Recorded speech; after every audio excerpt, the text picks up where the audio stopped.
Welcome to the 2025 Silber-Obrecht Lecture Conversation event presented by the Institute for Islamic, Christian, and Jewish Studies, better known as ICJS. I'm Heather Miller-Rubens. I'm the Executive Director and a Roman Catholic Scholar in ICJS, and I'm delighted to welcome you to today's special gathering. ICJS, if you're not familiar, we're an independent interreligious educational nonprofit founded nearly 40 years ago and located actually just right across the street from Goucher here. Our mission is to build an interreligious society where dialogue replaces division, friendship overcomes fear, and education eradicates ignorance. We achieve this by fostering communities of learning and dialogue throughout the greater Baltimore area. I'd like to thank our board chairman, Lee Sherman, and other ICJS trustees in attendance this afternoon.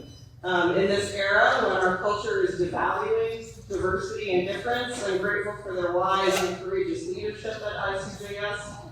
Our organization is literally built on promoting religious difference, and we're just very grateful for their leadership.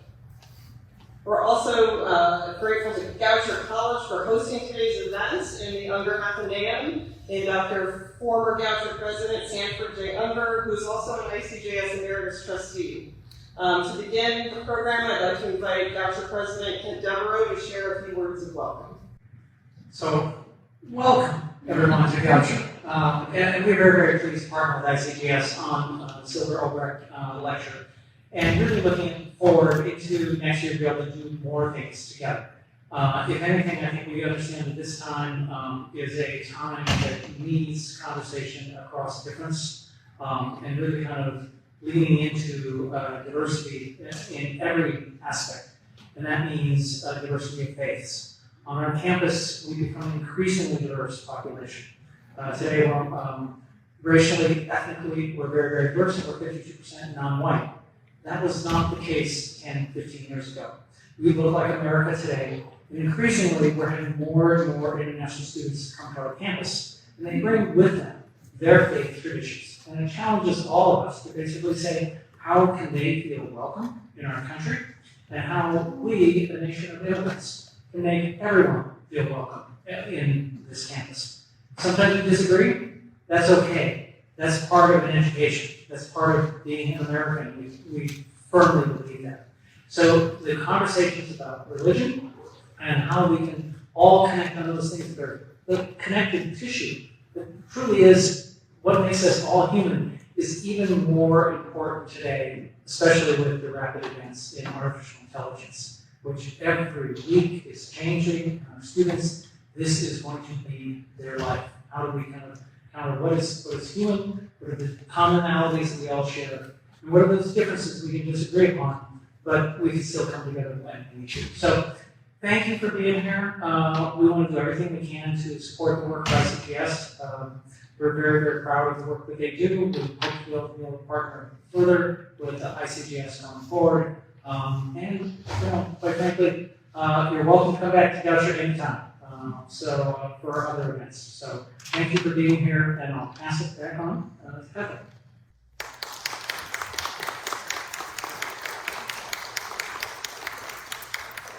Thank you so much, Ken. This ICJS Silber-Obrecht Lecture is an endowed biennial lecture series dedicated to advancing the field of interreligious and interfaith studies. This emerging discipline reflects on a growing recognition among both scholars and in society at large that religious pluralism elicits diverse responses.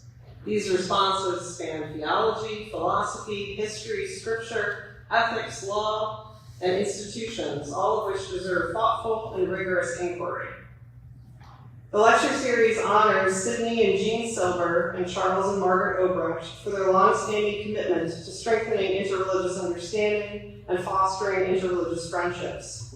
We welcome members of the Obrecht and Silber families who are here in the audience today.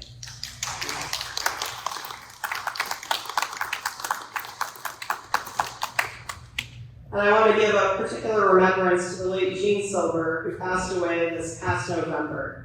Her generosity of spirit and resources was an inspiration to many, including ICJS. The lecture series is presented by the Institute for Islamic, Christian, and Jewish Studies with 5 academic program partners in Baltimore. In addition to Goucher College, they are Johns Hopkins University Agora Institute, Morgan State University Center for the Study of Religion in the City, Loyola University of Maryland, and St. Mary's Seminary University. Our 2025 Silber-Obrecht lecturer is Rabbi Dr. Rachel Mikva, a Hermann Schulman Professor of Jewish Studies and Senior Faculty Fellow at the Interreligious Institute at Chicago Theological Seminary. Her lecture is entitled, "What Does It Mean to Be Human? Islamic, Christian, and Jewish Perspectives." Rabbi Dr. Mikva's 2-part lecture was pre-recorded and is available with a response from Dr. Yunus Mirza of Shenandoah University on the ICJS website. In today's conversation event, we will engage with the questions and ideas raised in those lectures and see where the conversation takes us. Additionally, a book based on these lectures will be published by Georgetown University Press as part of the Silber-Obrecht lecture series. We want to make today's discussion as interactive as possible with both our in-person audience and our online audience who are streaming from their homes or around the world. So whether you're here at Goucher or watching via live stream, we invite you to participate by submitting questions. We're using an app called Slido, an easy-to-access online tool. Instructions are now displayed on your screen for the online audience. You don't need to download any apps. You can just go to slido.com and enter in tonight's event code. So our event code is 836-1431. I think there are also instructions for the in-person audience on the card in front of you. And you can submit a question at any time. And I'll be using my phone to filter the questions from the audience as our conversation goes forward. So now I think with all the housekeeping out of the way, let's begin the conversation. I'd like to invite Dr. Rachel Mikva and Dr. Yunus Mirza to the stage. All right, I will get us going here. Thank you both for coming. So the first question is going to be for you, Rachel. You call your lecture a work of theological anthropology. What do you mean by that term, and why is theological anthropology necessary to do in public and interreligiously? Theological anthropology is just studying what it means to be human. We're just looking at what it means to be human with a religious lens. Because it has the prefix theo, it makes us feel perhaps it's just supposed to be about the study of God. But especially for a monotheistic tradition, the entire earth is all God's, right? So everything in it is a reflection of or in relationship with the divine. So certainly that includes human beings. I'm just going to have notes in front of me, but I'm not going to be able to access them. So, you now get my brain that was awake at 3:30 this morning in order to get to the airport on that. So, you asked what it is and why we have to do it publicly. So, I think that one of the reasons we have to do it publicly is we can't help it. What it means to be human, we have a big stake in that. And so the questions that are generated within theological anthropology are often in public discourse, often at the center of our culture wars or cultural conflicts and questions, or as the president just suggested, just disagreements that are allowed. But and I think that it's important to do interreligiously because if one perspective is mistaken to be a universal one, then it's going to impinge upon civil rights and religious freedom for all the people who don't fit that assumed universal perspective. To sort of build on that, you make a claim in the lecture that a commitment to pluralism requires that we recognize a broader diversity of convictions about what and who we are. And that kind of builds off of your sort of final thought right now. So could you give us an example of how you think our convictions are expressed too narrowly in public life? And then, yeah, we'll start there. Well, the issue that I addressed in great length in the lecture, because I think it's a prime example and also a very important one, is the idea that a single-celled zygote is defined as a human being by law in certain places in the country. Is nobody says, hey, here's a conservative Christian law, but that's really what it is, and it doesn't acknowledge that there's a variety of perspectives about the beginnings of human life. My tradition, the Jewish tradition, teaches that that actually the fetus does not have the same status as a human being until the head has emerged during birth. And then you can't set aside one life for the other, but until then, the life of the pregnant person takes precedence. And does not see the fetus as a person. So laws that, again, that suggest that the single-celled zygote is already a human being, as we've seen in court cases and state laws, is problematic from a religious freedom perspective, and it establishes really, violates the Establishment Clause. We're not able to proceed on court cases on those terms, but it really does establish religion, a particular interpretation of a particular religion as law. So I think that recognition is only the first step. But as James Baldwin famously said, and I always mess up quotes when I try to quote somebody off the top of my head, but not everything that can be faced, not everything that is faced can be changed, but nothing can be changed until we face it. So I think that we have to acknowledge the ways in which religion, collectively and also particular interpretations of it, really shape our common life, and we want to approach that work in ways that can have the role of religion in public life and in civic society be more liberative and more inclusive for the wholeness of our society. Another example, a short one, and I'll just name it because it's one I didn't name in the lecture, but I feel very strongly about, are the Native American traditions are not acknowledged in law adequately. So the law does not, because it doesn't fit perspectives about what religion should be, even though we passed in 1978 the American Indian Religious Freedom Act, it still doesn't adequately account for the rights of Native American communities for their waters and their lands that are religiously bound together because it doesn't fit the perspective of the legal system about religion. All right, I'm going to try to weave both of those together. So, I think what you're really pointing out is in the United States context, because of the First Amendment and because of the religion clauses of the First Amendment, we're all in this conversation, whether we want to be or not. And when you're holding Jewish, Roman Catholic, Muslim, Native American, all of these forms of spirituality and religiosity under this idea of religious liberty, we're going to need to have this conversation. That's sort of my summary statement, and I'll move into the question. I think going back to the question of when life begins, and you set up a kind of a good thought experiment for us to kind of go further when you've got a kind of Catholic seamless garment of life from the moment of conception until natural death. This is the scope of life versus a sort of Jewish understanding of the life of an infant or a baby begins at birth. How do we manage and honor and navigate diverse convictions like that in our democracy?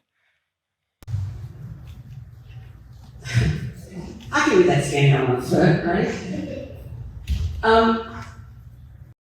Look, we're all doing this work, right? We're doing it on the micro scale by building relationships. And building relationships, we really build understanding, right? People don't respect Islam because they learn 7 pillars. They begin to respect Islam because they meet Muslims that they respect.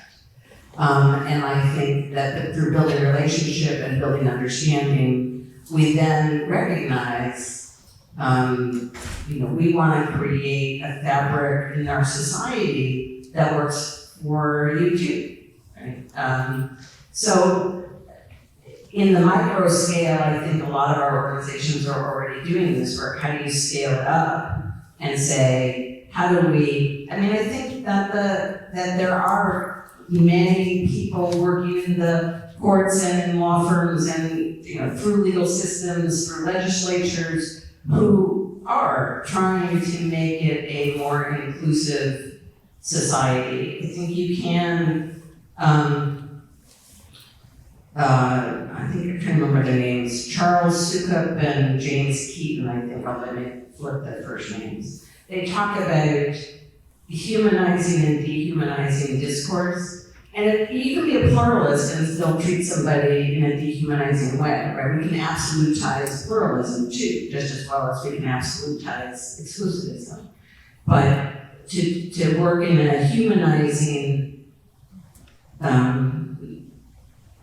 with a humanizing set of principles would model compassion and understanding and wanting to make, wanting not to misrecognize, or one of the things that we do, unfortunately, when we disagree these days, is we deliberately or not misrecognize difference, and we see it as something far more dangerous and far more abhorrent to us than it probably is. We don't actually try to understand other people. So, I don't think there's a magic bullet. I think this work is ongoing. Unfortunately, I think there are a lot of trends right now that are trying to undo some of the work that's already been done. I don't know, how political can I be? You are our lecturer, so please. In the current government, there are a large number of Christian nationalists who believe in formally reinstating established Christianity, a particular version. This isn't great for all Christians, because it's a lot of Christians would really disagree with what they're trying to do. But it's a regime change. This is what the Fetterman Foundation calls it, Christian nationalist regime change.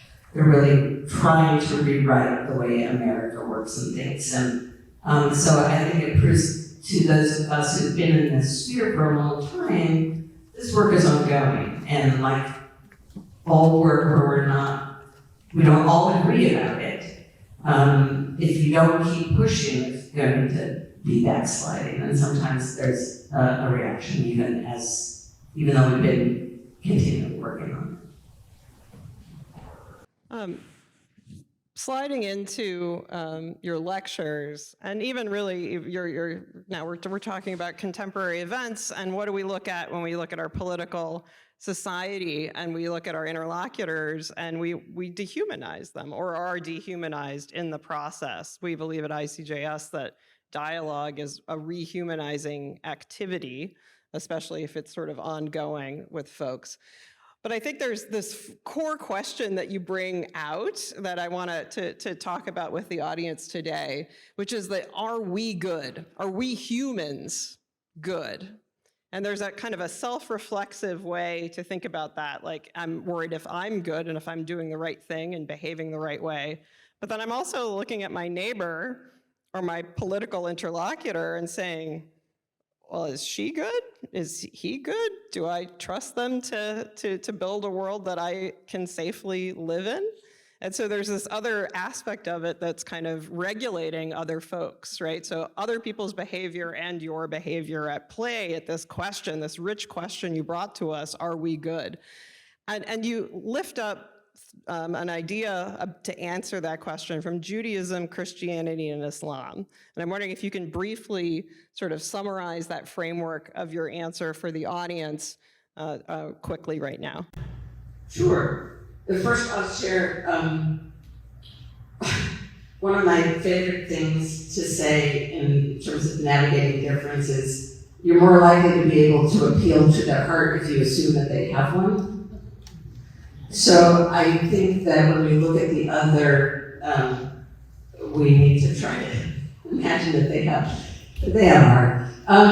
But so this is the question that got me into this mess. So I was just so completely fascinated. Judaism teaches that we are born with a yetzer tov, a good inclination, and a yetzer hara, a bad inclination.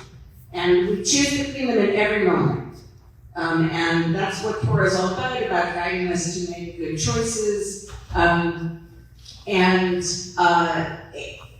bad, sometimes it actually gets translated as the evil inclination, and that's very misleading because it's not really like you have an angel sitting on one shoulder and a devil on the other. It's more like your ego and your id. The rabbis are very clear, you need both of these aspects, but the point is how do you take these diverse human drives and do good with them?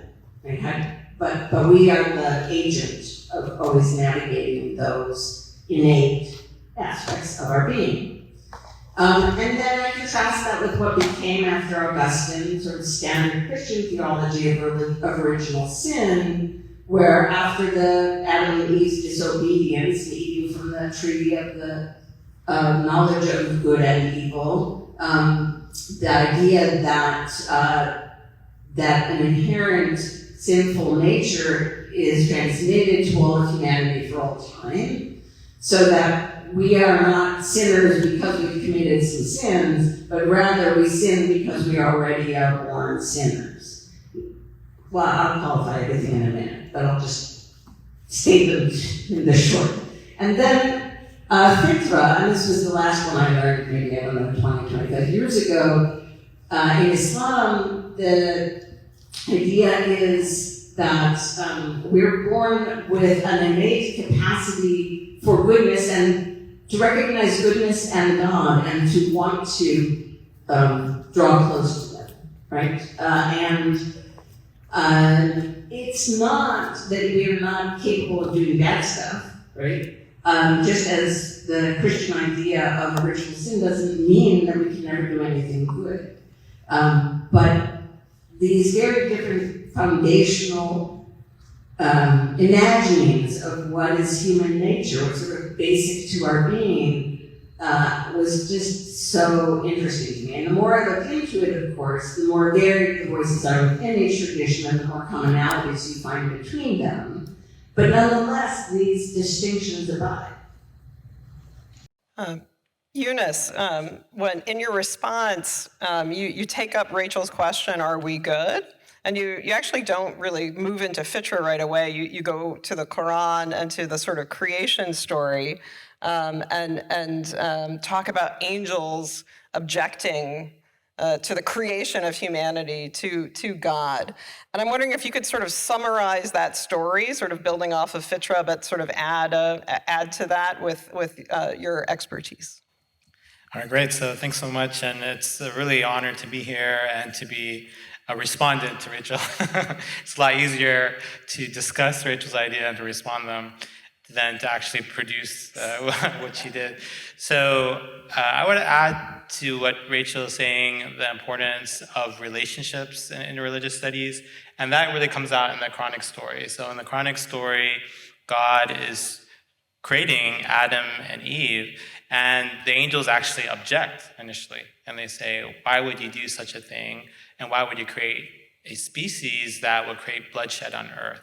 So there is essential from the very beginning, this idea of relationships, that these new beings that you're going to create are going to cause mayhem. They're going to hurt other people. They're going to harm.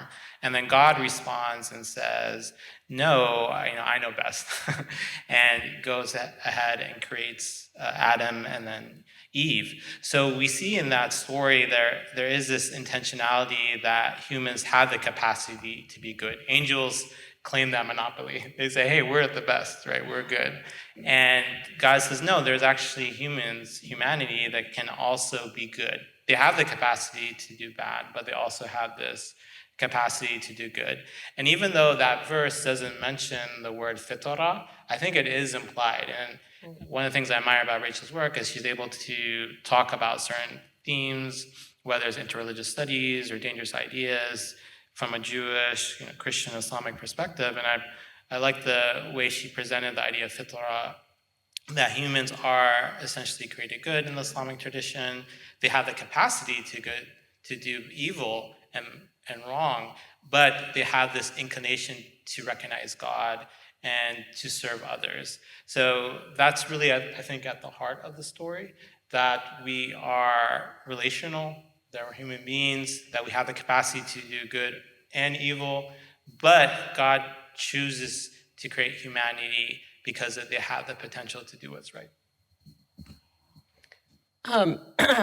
We screened the lectures with some in-person audiences over the last couple of weeks and had some great conversations. And I'm going to draw off of those conversations. I see a couple of folks in the audience today. Thank you for helping me craft today's questions.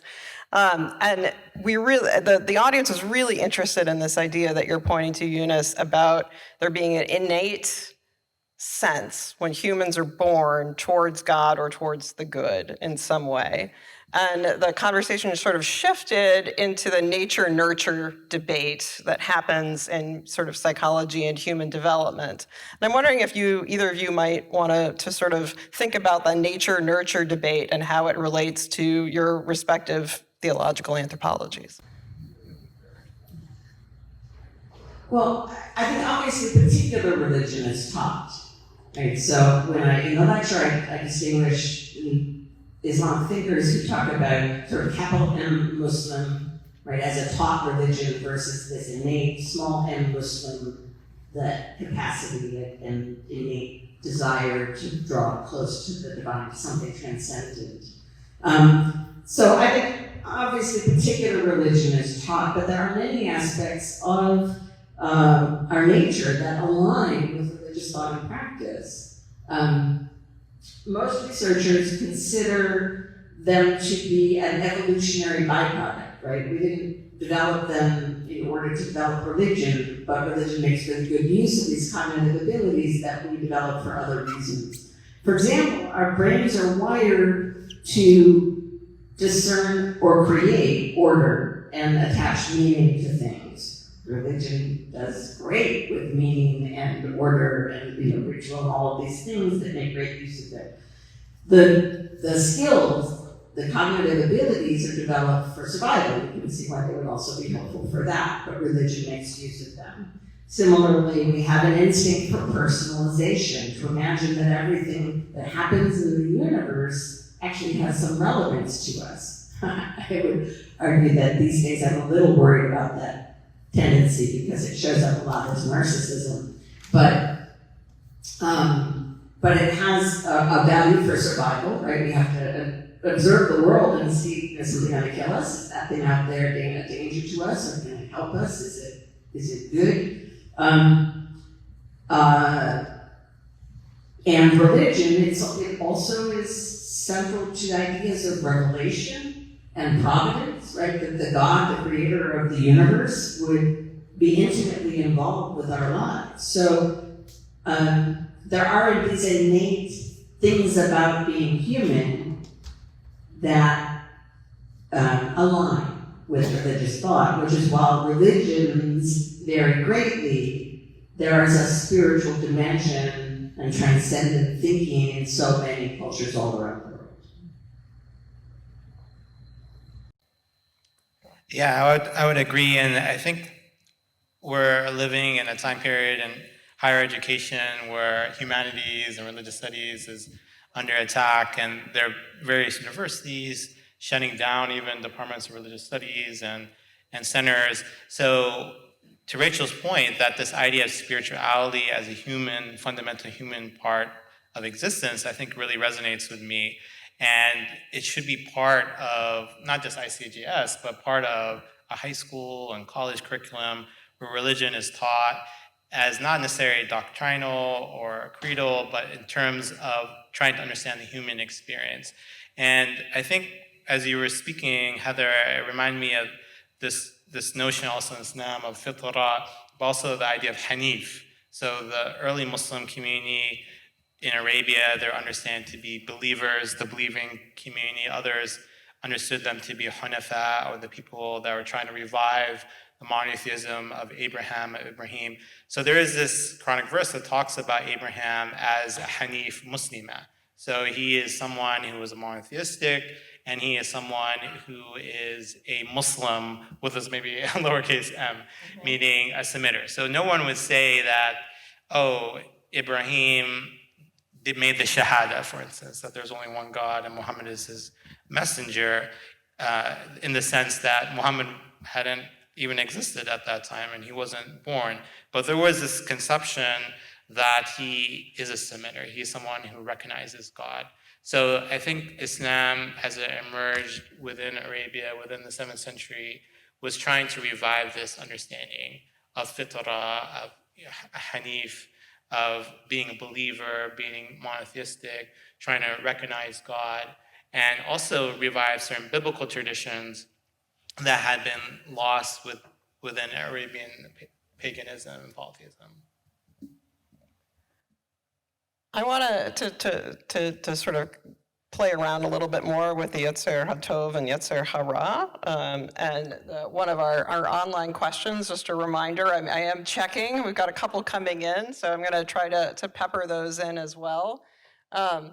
This idea of a good inclination and a bad inclination is also something we talked about over the last a couple of weeks, and whether having both is actually good. And again, a wonderful ICJS contributor brought up that there's a Star Trek episode where Captain Kirk, there's a whole episode where there's a good Captain Kirk and a bad Captain Kirk.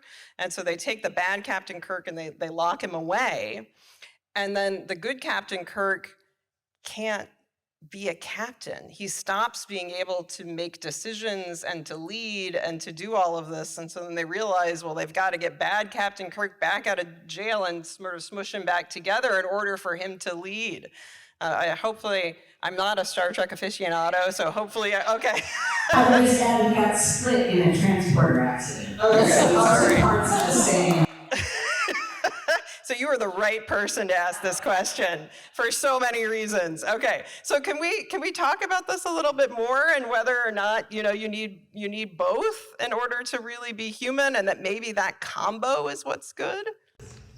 Well, the rabbis didn't know Star Trek, but they did have their own story that they told about this. They imagined, and I mentioned this in the lecture. They imagined that they captured the Yetzer Hara. Right. Again, they're thinking mythologically. So, and they call it a he. So, forgive me that we're going to gender this now. They lock him up, and they want to kill it, right? Because if you think it's a Yetzer Hara, you want to get rid of it. We don't want this aspect of humanity. And he persuades them that if you kill me, you're not going to be dead. You just won't survive. So prudently, they lock him up instead.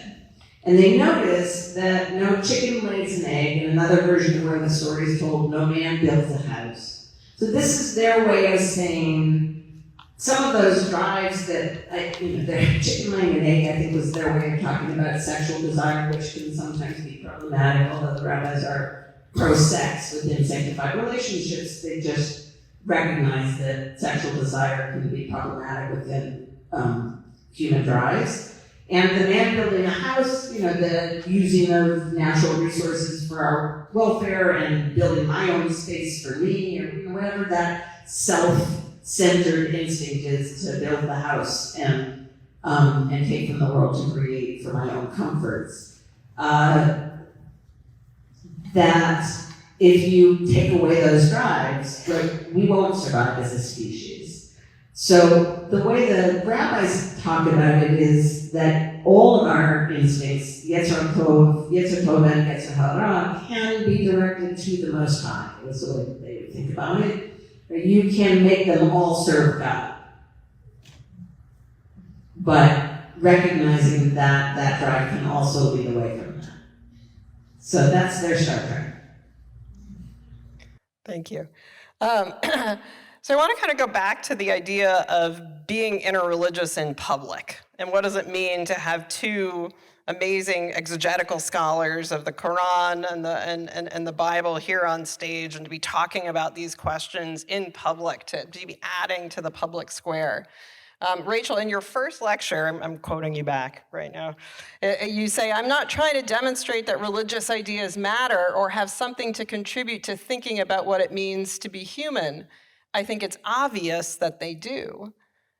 So what does this mean for those who are not religious? Can serious thinking about what it means to be human happen outside of religious tradition? And how would we include them in this public conversation? Absolutely. I think language is part of it. I actually prefer to talk about life stances because I don't like talking about secular humanists and atheists and folks who don't identify with a religion per se by what they're not. So I don't like talking about religious and not religious people. But I like to talk about our life stances.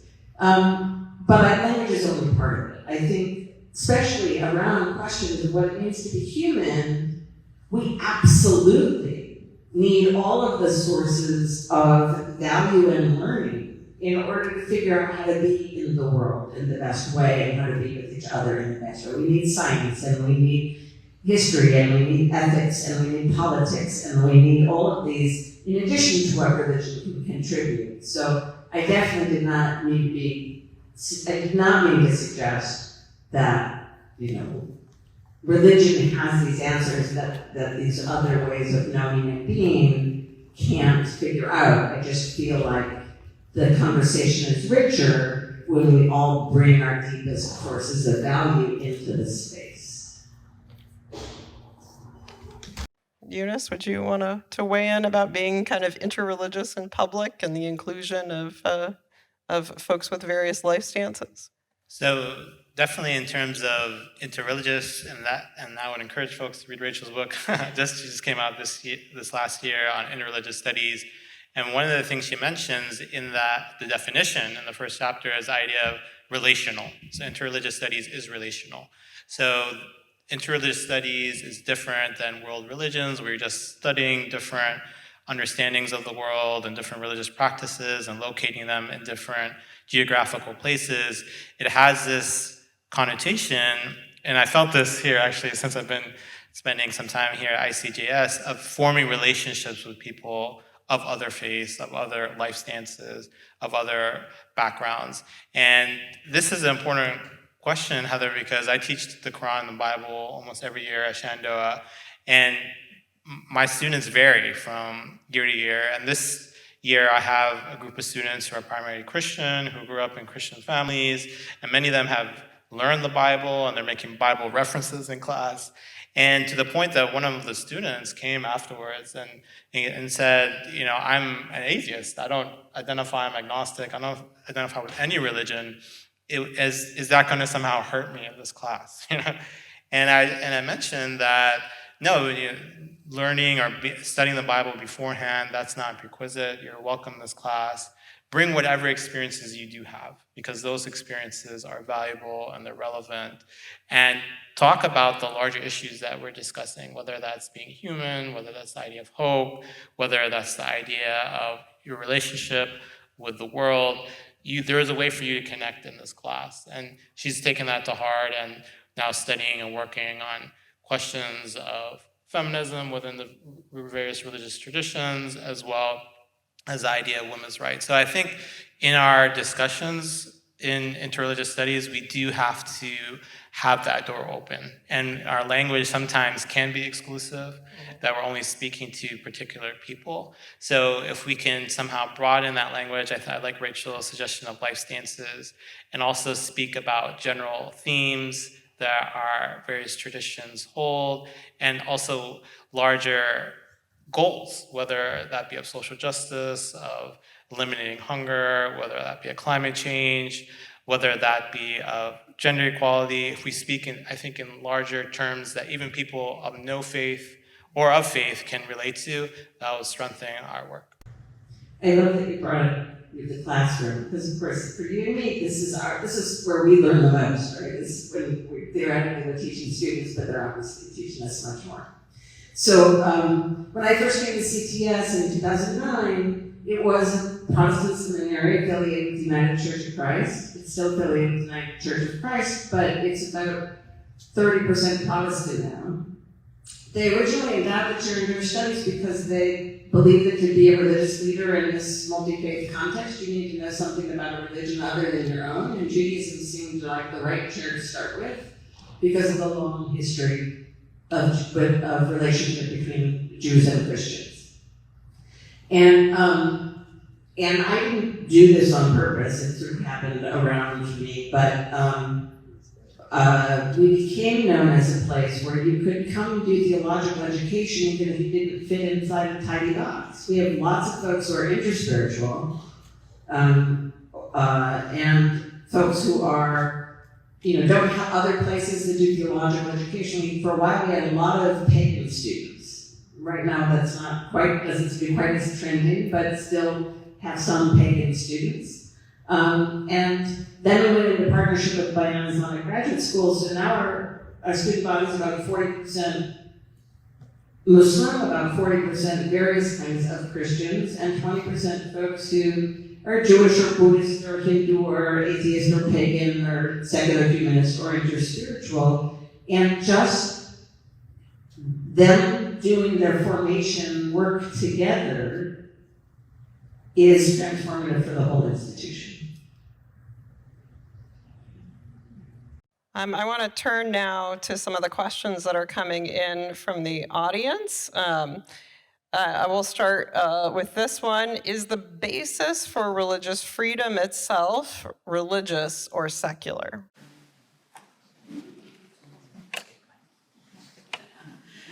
Well, I almost always want to answer questions that come at me as binaries by answering both. So I feel that way about it, nature and nurture. I probably feel that way about this as well. But, so I think about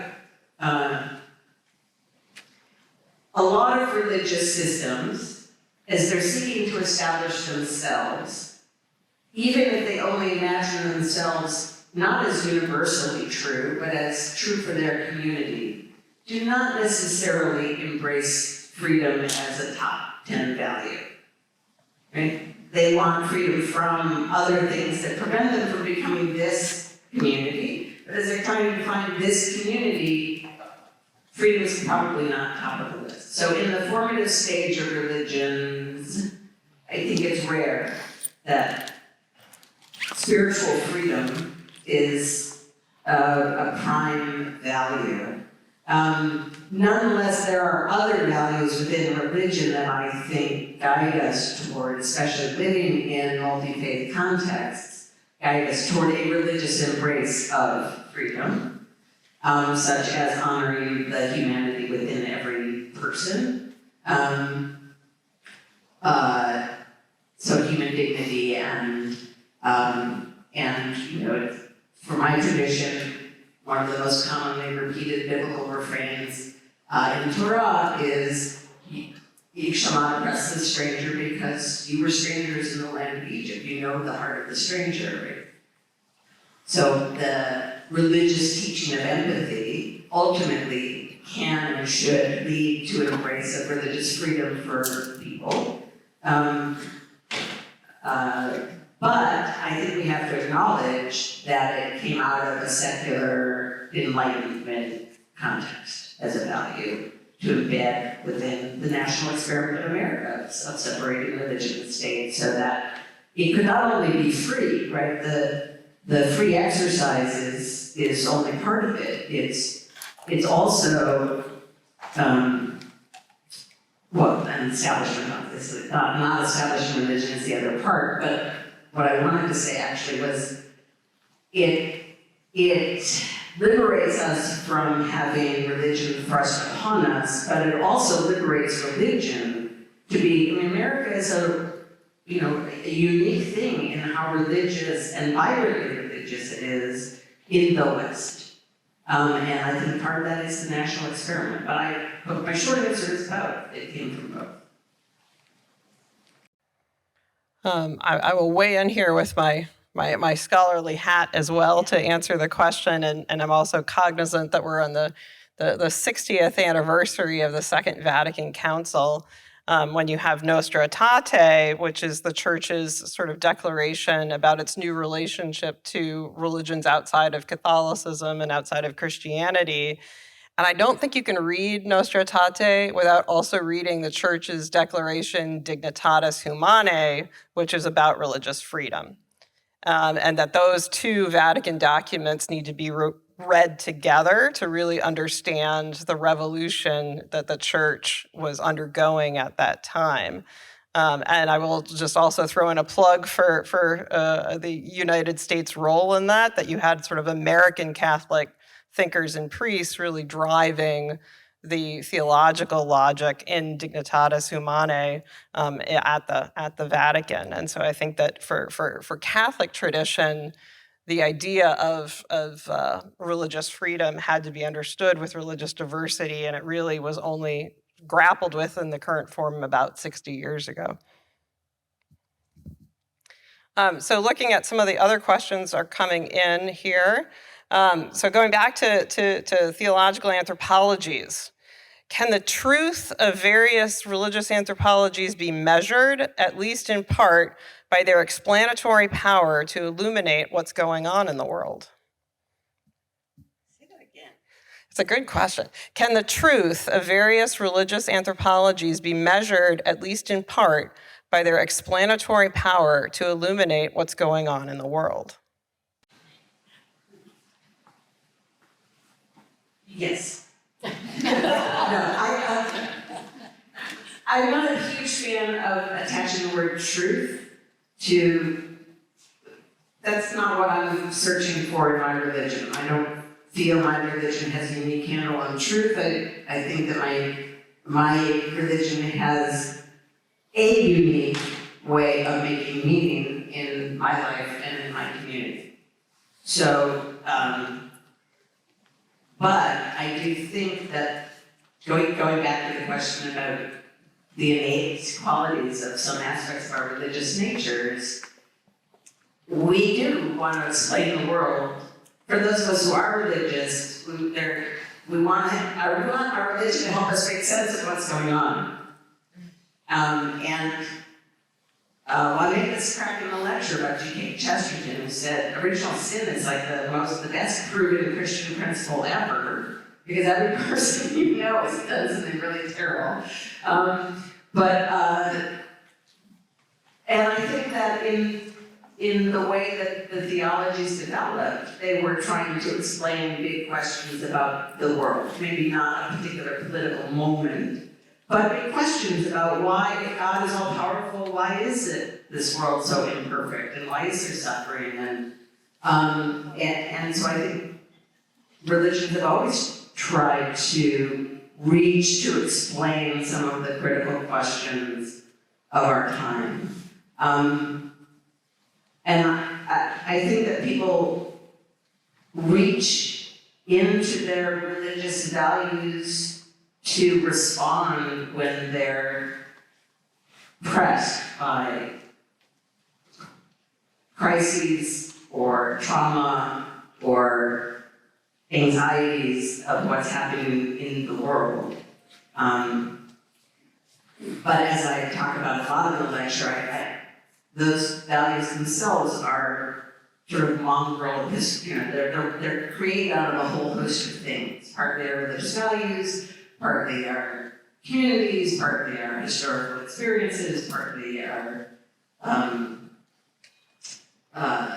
whatever all those different sources of values are in our lives, they might get attached to our religion, but they come from many sources. So like most things, I would answer yes and, or yes but. Would you like to weigh in? Yeah, so I think regarding maybe referencing Rachel's lecture and also maybe Heather's recent blog post, that when there is crises, people resort to this, are their values or their religious toolbox. So whether that's, you mentioned AI, and you mentioned also the question of abortion. Also, Heather, in a recent blog post, mentioned the idea of a storm that we're all kind of in currently, and we're trying to find our particular way out. So in those moments, I think all of us do retreat back to our values and where those values originate from. Do they originate from relationships, people we know, a church, a mosque, a synagogue, scripture? So I think part of Rachel's project, which I found very fascinating, is excavating, right? And I mentioned in the lectures that I saw Rachel with a big shovel and digging out for us and making apparent where these religious ideas come from. So I think, to Rachel's earlier point, that for us to change, we would have to see where the origins are. Why do we believe what we believe? How do we come to this particular moment? Why have these policies or laws developed? And then after we've seen or excavated those ideas, then we could imagine a new future that could be potentially even better. So I think that's a key point within Rachel's lecture that I think we could reflect and develop. Something you said, Eunice, was making me think about, I think perhaps more than any particular truth, our religious values and religious capacities can ignite for us in difficult moments key strategies to survive and perhaps even thrive, right? And I think the capacity for hope is one of them, and that's not the idle faith that everything's going to be fine, but rather an active faith that the world can be different than it is, and that we have a critical part to play in it. And I think that that's, again, found across many different traditions, is the capacity to nurture resilience, the capacity to nurture hope, the capacity to help us want to be in community together, right? So rather than a truth, there are these strategies of meaning-making and strategies of survival that I think are key to the role of religion in moments like this. Building off of that, you have a nice point in your lecture, Rachel, about moments when there are threats or advances to meaning making, sort of scientific in particular. You sort of talk about the sort of movement of understanding not that the earth isn't the center of the universe, but the sun is the center of our universe. You sort of talk about Darwin and sort of understanding evolution, and how that these questions, when you're in a storm or a moment of crisis and meaning making, that can be coming from sort of technological and scientific advances. In this current moment, we're thinking a lot about AI, and even our welcome comments from President DeVreaux also talked about this. And so what does it mean to take up this question, what is a human in this moment of AI?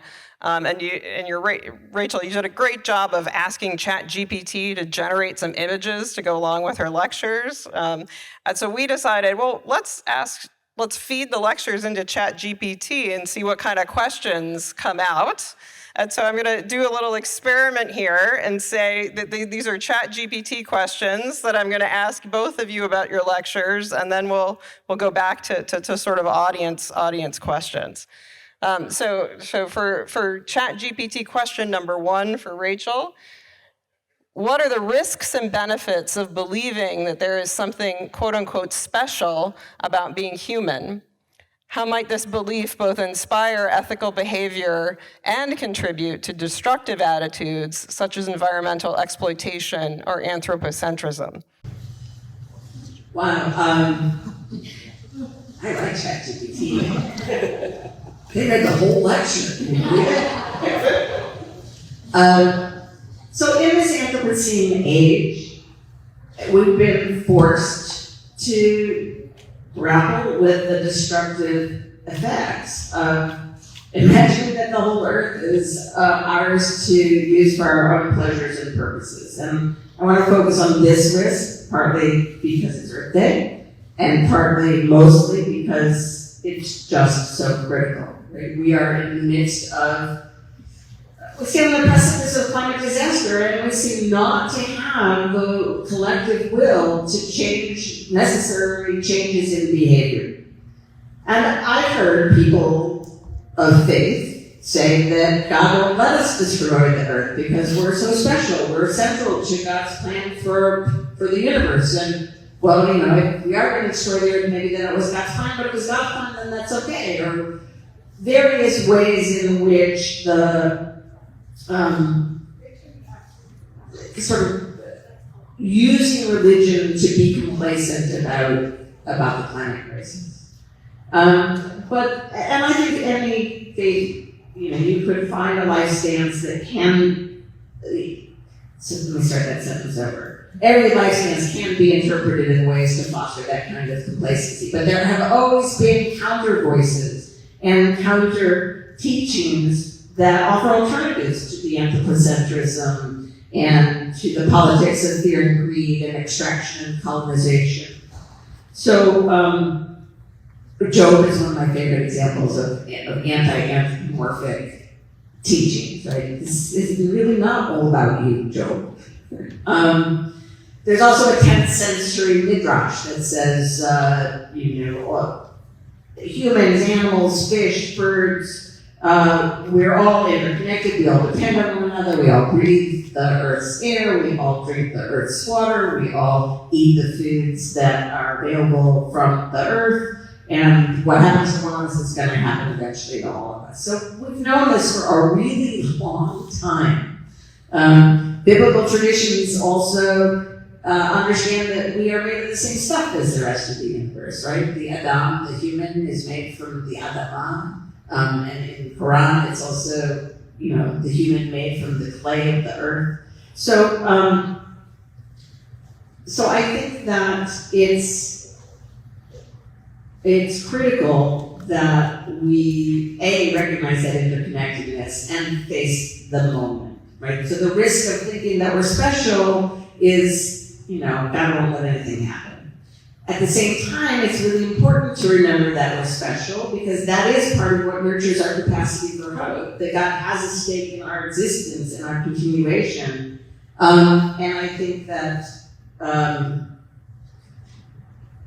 primary messaging strategy of addressing climate change is you've got to do something or else we're all going to die, right? And that's actually not a very effective messaging strategy. Social science has demonstrated this time and again. If you tell people, you gotta do X or we're all gonna die, a surprising number, a majority, opts for door number 2.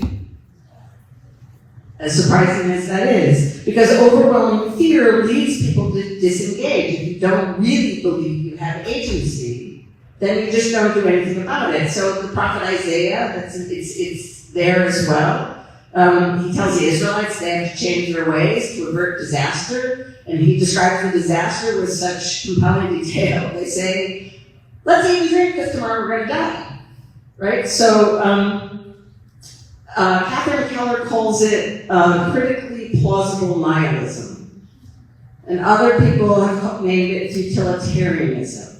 Right? And it leads to the same place as denial.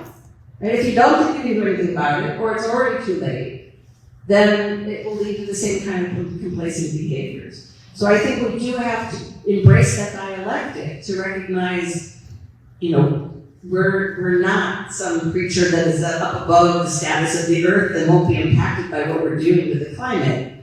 At the same time, we do have the resources. We have the imaginations and the technological gift to avert some of the worst possibilities if we, do really go all out on carbon capture and alternative sources of energy and changing human behaviors and habits and living into an ethic of simplicity and compassion and all of that. So I like ChatGPT's kind of dialectical approach. That's very rabbinic.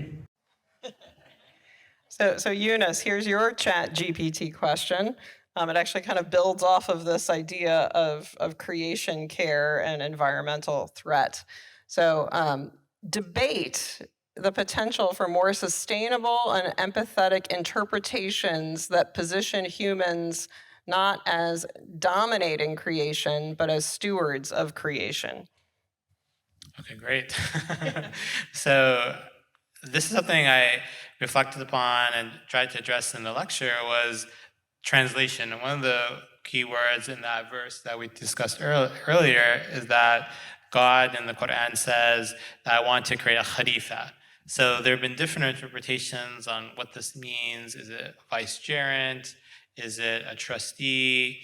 And some of the interpretations do have this idea of God creating a representative, almost a mini God, that these people are going to represent God on earth.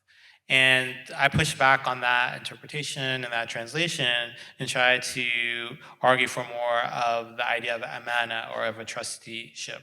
So to Rachel's idea and point that even in the Islamic tradition, there is this kind of conception that the world revolves, everything revolves around us and we're central. But if we rather look at other interpretations to see humans as a form of creation as well, and that the animals are a form of creation, the animals have families as well, and that they have communities and they have language. And there are certain things that we can maybe even empathize with animals rather than just see them as subservient to human beings. So I think there is both within the Islamic tradition. There is this idea of domination and that the earth is subservient to us and that we should continue to use it and exploit it. While there is another interpretation that I think is gaining more dominance, the idea of humanity being part of creation and seeing creation as similar to human beings and that we need to take care of it as part of God's will. Thank you.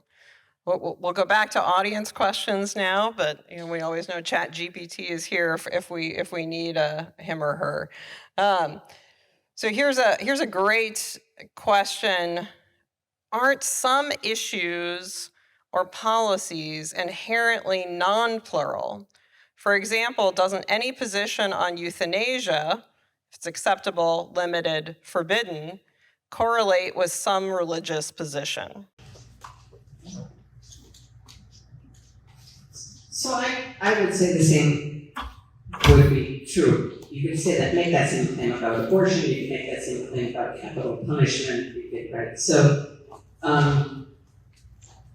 where we're talking about the actions of individuals, I mean, this goes to sort of my version of pluralism. So when we're talking about the actions of individuals, I would like to see the law enable individual choices within the broadest possible ethical spectrum that the society represents. So I think that would apply to euthanasia, that would apply to abortion. When it's an action of the state, like capital punishment, then obviously you have to figure out what the state is going to do. But I actually feel like, in terms of the culture wars, many of them really don't have to be at each other's throats because they really are about these individual choices. And if we don't try to exert our will on everybody else's choices, we can coexist more amicably. I think if you're going to have a job of public service, if you're going to be a clerk or a pharmacist or a baker or a website designer, and yes, those are obviously all real cases, that you need to serve all the public, right? That's not so much it's a little different than the question came in, but I think it's part of what it is to live in a plural society with diverse religious ideas because we're walking around with them and they affect so many issues. And if you're going to accept government funds, I think that to provide public services, I think you have to abide by anti-discrimination laws. I think those are obvious things. But I think that the challenge for us ought to be, this isn't where we find ourselves, but the challenge for us ought to be, how do you figure out what is the ethical range of what the society can support and would support? Euthanasia is a great example for that, right? You don't want to cheapen life, you don't want people to start, thinking economically about how long somebody should live in their later years, right? All of the slippery slope stuff that people who stand against euthanasia talk about. Nonetheless, I think there's a real case to be made for allowing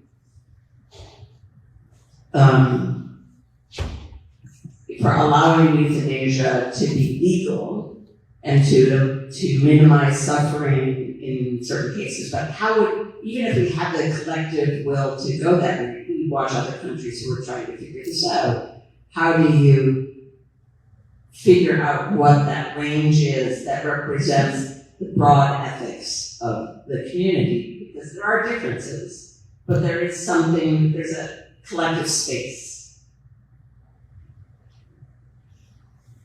I've got a question leaning into both of your expertise as exegetical scholars of scriptural interpretation. How do you each deal with texts in religious traditions that dehumanize, especially when they give religious cover for dehumanization in the contemporary world? I know you wrote a book about this to a certain extent, but I think, Eunice, you should go first. So it's always easier when Rachel goes first, and then I kind of respond. But I guess it depends on which text and which particular verses or prophetic traditions or commentaries.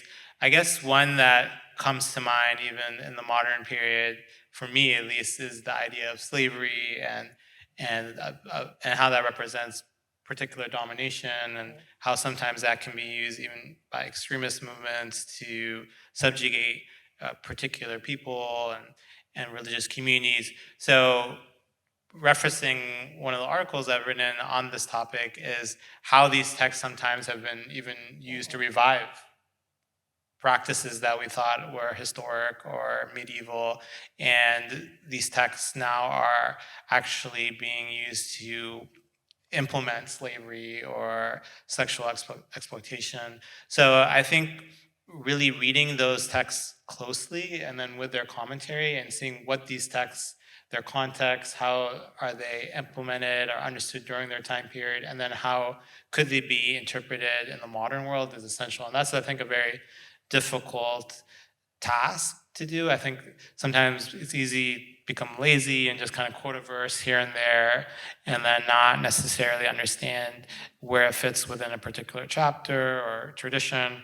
So I think even with my work, trying to look at some of the commentaries and trying to see that actually these texts that people are quoting to revive certain practices are actually saying the opposite, that they're focusing more on emancipation or restricting slavery and so forth. So I think really doing that deep work, the excavating, trying to understand what that text meant in that particular time period, how did the commentators understand it, and then having a modern discussion of how is it relevant today.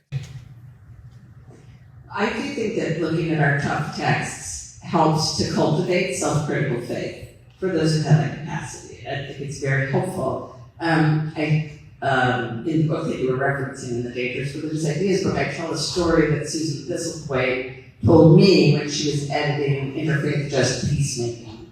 So Muslim, Jewish, and Christian scholars were getting together to talk about the just peace principles and how they manifest in their traditions, and how they could write a book together about it. And everybody was insisting, well, my religion is a religion of peace. My religion is, all hunky, beautiful, holy, great. So they finally agreed, because they weren't getting anywhere, to bring their worst text right? And finally, there was some honest and open and vulnerable conversation about what do you do about these texts that are so problematic, and how do you grapple with them within the way you approach your tradition. And it was transformative. So I do think it can really help to cultivate self-critical faith. I always ask my students when they sort of fall into easy proof texting to make their point, like, you actually don't believe, because this is a progressive seminary, you don't actually believe that these words were uttered by God. These are human texts. So what are you proving with your proof text? And I get them to think about it more, why are we looking at these texts to begin with? And so from that perspective, they develop a very rich capacity to understand the relationship with Scripture as a guide to the questions and not the answers, as a witness that we've been here before, and God has been with us, and we moved through together, and various things depending on the moment and the text. But it isn't, oh look, I'm right because the text says that. So for people who approach the text in a more absolutist way, they can be way more fraught. But this is where I think, as you suggest, that the excavating the history of interpretation helps to demonstrate no text has always meant what you think it means.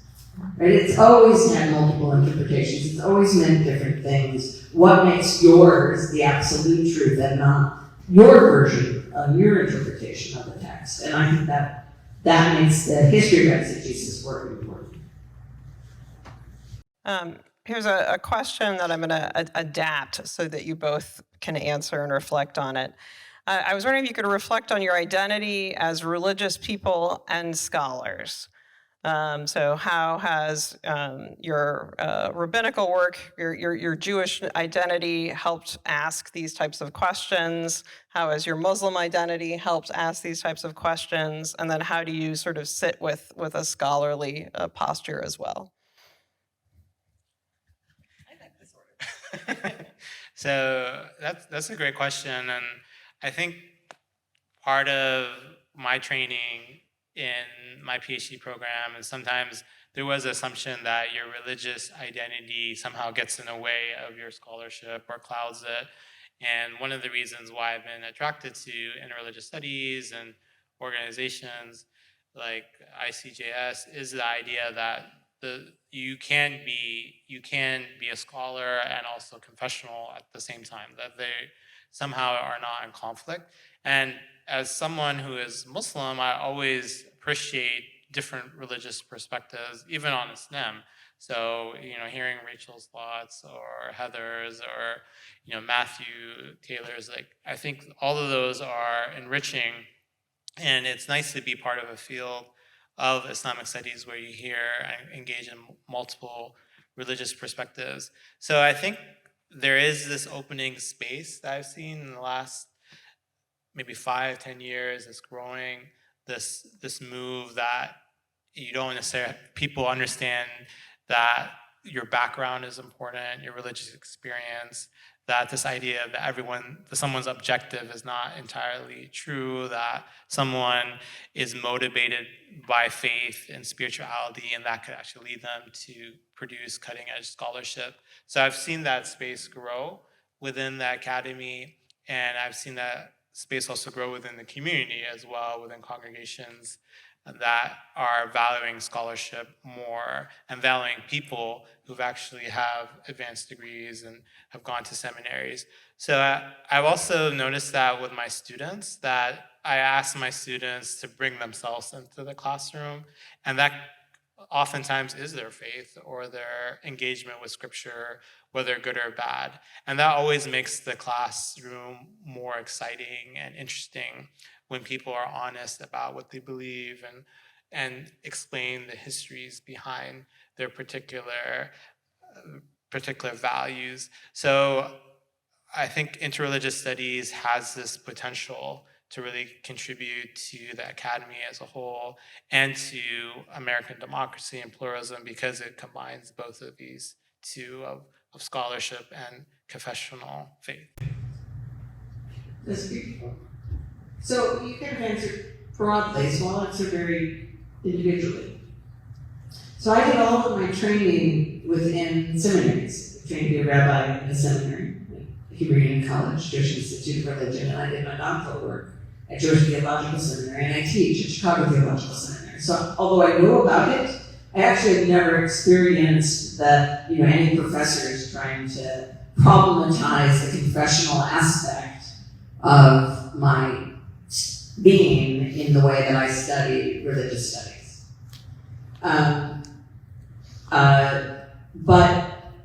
But I do think, and for me, there's very little conflict.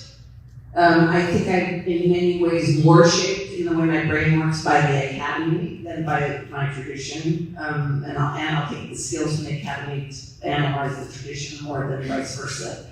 But there's an Orthodox Jewish Bible scholar named James Kugel who wrote a book, How to Read the Bible, and it's wonderful historical, critical analysis of the Bible. And then there's a chapter at the end where he says, how do I do this work as an Orthodox Jew? And I was so excited to get to this last chapter, and I didn't feel like he had yet figured it out. He's, I think he may be emeritus by now, so he may be out of time to figure it out. But I think those tensions are very real for a lot of people who are trying to do both. For me, it's been very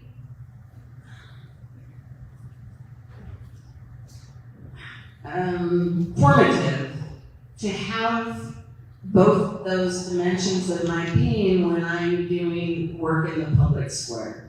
So there's a similar letter going out all around the country from Jewish organizations and Jewish communities saying that really the weaponization of fighting anti-Semitism by violating the rule of law and stripping people of civil rights is not, we do not support this. This is not at all about fighting anti-Semitism, and it in fact problematizes the fight against anti-Semitism for all these XYZ reasons. Right? There are plenty of people who don't stand the academy and the confessional world doing these letters and doing this work, but for me, that kind of critical work of the moment is so determined by those two hats, or those two shoes, or whatever part of my work I'm thinking today. Going back to sort of AI for a minute, could you imagine a scenario in a generation or two that AI would dictate or determine our behaviors in a way that religion does or did? Would that change our quote-unquote nature? So again, thinking more, or we'll put our Star Trek visionary goggles back on to imagine our future with AI and its capacity to change human nature and capacity to change religion. I think if I'm understanding the question. It's such a fascinating question. I actually think Afrofuturism is a way better sort of world to embrace, to think about the changing nature of the human in the future by the things that are. But I know the Star Trek world a little better than the literature of Afrofuturism. So I'm not sure I have anything intelligent to say about that question. Lots of people are speculating, is AI going to become a new religion? So I think there's an aspect of that in the question. Let me just pull apart the question. Maybe that's what I can do. Then you can say something intelligent. So one thing it's asking is, as a phenomenon and as a source of information and of meaning, can it in fact become a new religion? And, I would say since QAnon can become a new religion, yes, it could. But I think more likely is it will impact the way we all think about all of our religions. I just don't know how to make it. Yeah, I missed some episodes of Star Trek, so I feel like I'm not totally equipped to answer this question. But I think with AI and the emergence of AI has made me think more about what AI can do and what it can't do. So I think one of the things as a scriptural scholar and student, I'm focusing more on the focus on the body. So there's so much discussion within the Bible or the Quran about the creation of Adam or Eve or even Cain and Abel.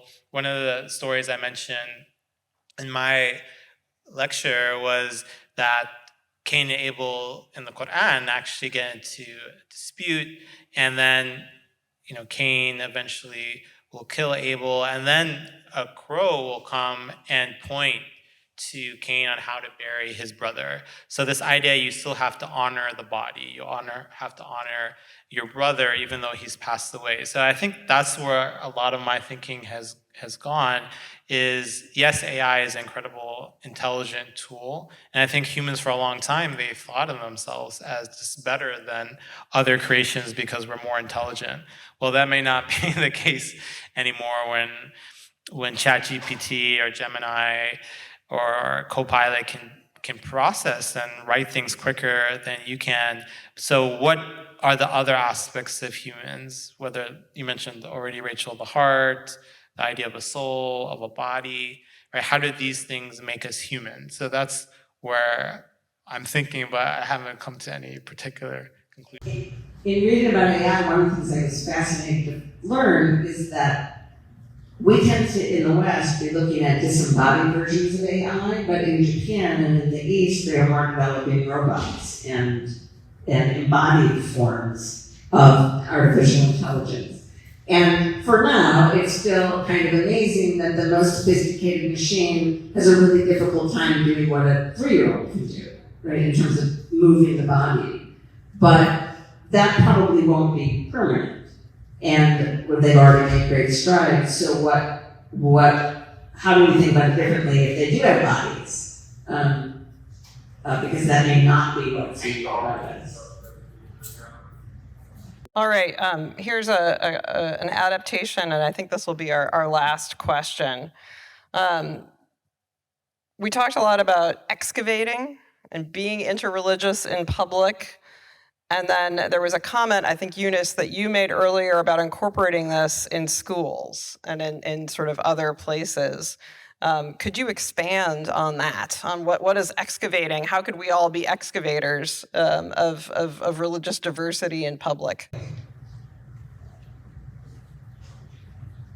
One of the things, well, first of all, I think it's a great opportunity to shout out about the work that ICJS does in training high school teachers around how do you deal with religious diversity and how you address religion in the classroom in ways that nurture pluralist thinking and respect across difference. But while I did that, I kind of lost my train of thought. All right, now you have the 3:30 in the morning break. Can you read the question again? Yeah, so my adaptation, whether I can be faithful to my own adaptation is also going to be tested. Thinking about excavation and religious diversity and spiritual principles, how would you think about incorporating those into public school curriculums in particular? And could you just kind of expand on that?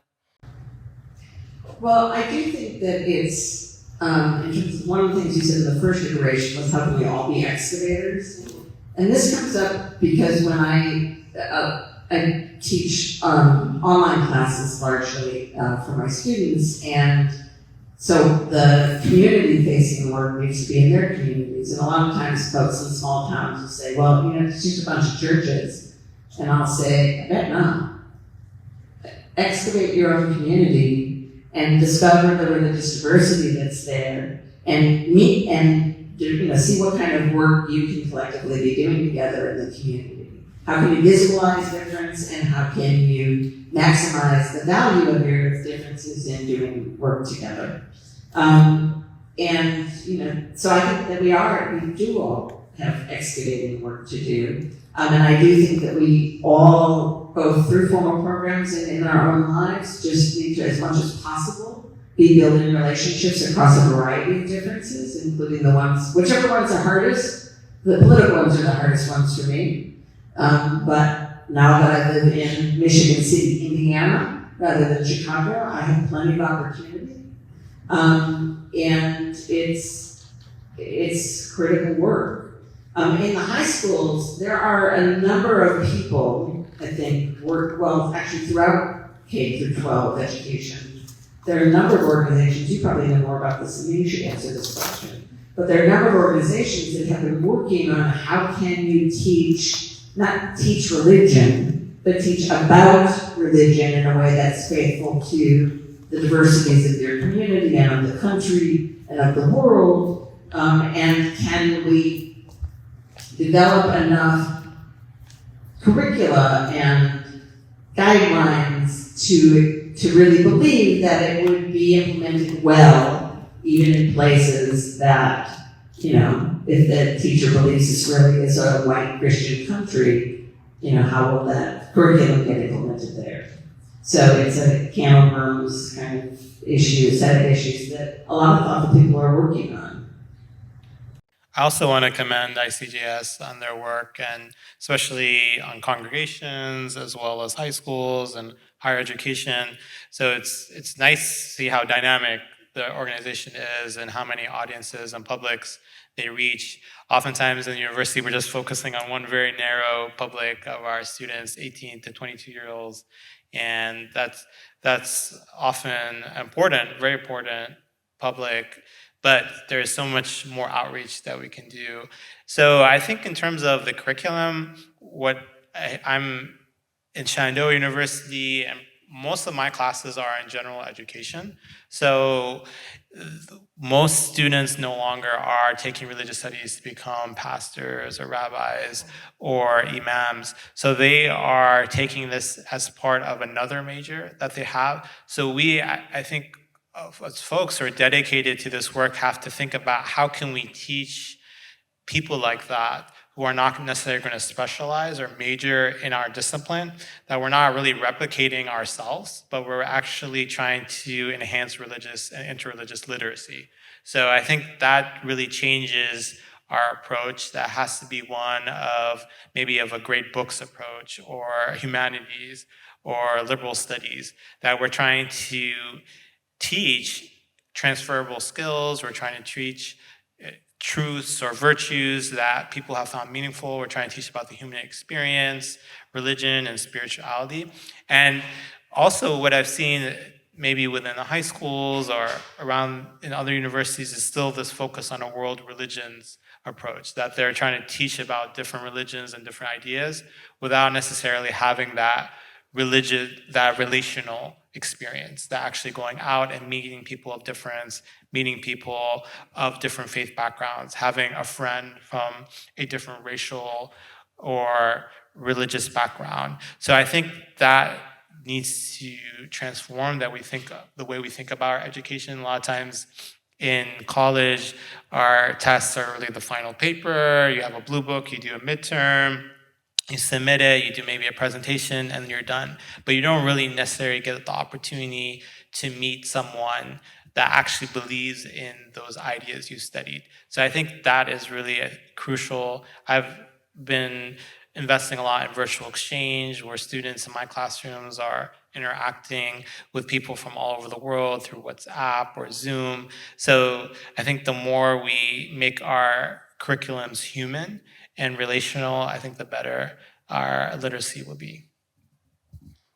Thank you for both the shout out to our teachers' work and for being with us today. I also want to direct, if you want to have a conversation about religion in schools, Christine Gallagher here, if she could raise her hand. She's like, why are you doing this to me, Heather? Is the director of our programs of teachers in schools. And she recently just published a volume that she co-edited with a few other folks on interreligious literacy in K-12 schools. So I think we've come to a point where we need to conclude this rich conversation. So please join me in thanking Rachel and Eunice